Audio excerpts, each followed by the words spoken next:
Civil હોસ્પિટલમાં resident doctor હર્ષ પંડ્યાના આપઘાત મામલે એન્ટી રેગિંગ કમિટીના રિપોર્ટ બાદ તંત્રએ કડક કાર્યવાહી કરી છે. તપાસ અંતે 4 સેકન્ડ યરના સિનિયર રેસિડેન્ટ ડોક્ટરોને 6 મહિના માટે સસ્પેન્ડ કરાયા છે. સસ્પેન્ડ થનારા doctor Dikshita ઘેવરિયા, doctor Nirali વસાવે, doctor અનુજ મહેશ્વરી અને ડોક્ટર હિના ભૂત સાથે જ માઇક્રોબાયોલોજી વિભાગની 4 ફેકલ્ટીને કારણદર્શક નોટિસ ફટકારવામાં આવી છે.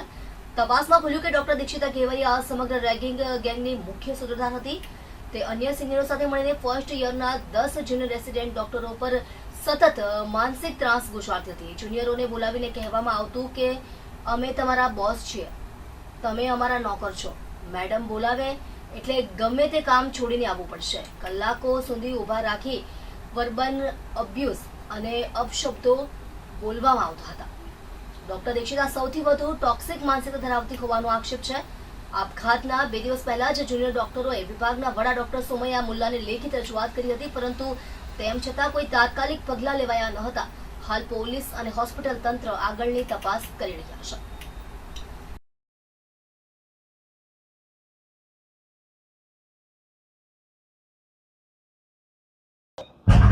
સંસ્થા ખાતે માઇક્રોબાયોલોજી ડિપાર્ટમેન્ટમાં જે કંઈ રેગિંગ અંગેની ઘટના બની હતી એ ઘટનાના ઉલ્લેખ કરી અને એમાં એન્ટી રેગિંગ કમિટી દ્વારા જે નિર્ણય લેવામાં આવ્યા હતા અને જે કંઈ વ્યક્તિઓને કસૂરવાર કરવામાં આવ્યા હતા એમના નામ સહિત ઘટનાક્રમની સાથેની વિગતો સહિતનો જે એમને first information report police station Katodara police સ્ટેશનમાં સબમિટ કરવામાં આવ્યો છે અને એમાં એ અંગે ફર્સ્ટ ઇન્ફોર્મેશન નોંધી અને આગળ ઉપરની કાર્યવાહી કરવા માટે જાણ કરવામાં આવે છે. ફરિયાદી પણ બન્યું છે ને સંસ્થા ફરિયાદી બની છે અને એમાં મેં આપણે જણાવ્યું એ મુજબ તમામ ઘટનાક્રમનો ઉલ્લેખ કરી અને જે તમામ દોષિત જે છે તેમના નામના ઉલ્લેખ સહિત અને એફઆઈઆર નોંધી અને આગળ પર કાર્યવાહી કરવા માટે જાણ કરવામાં આવી છે.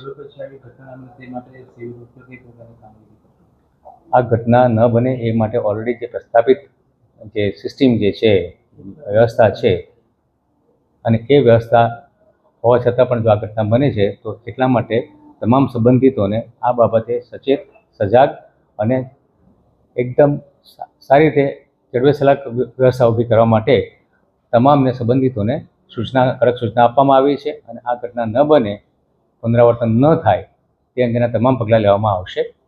જ્યારે નવી સિવિલ હોસ્પિટલમાં રેગિંગ કમિટી હોવા છતાં પણ આ પ્રમાણેની ઘટના બની છે, કેટલું દુઃખદ ઘટના કહી શકાય આમાં?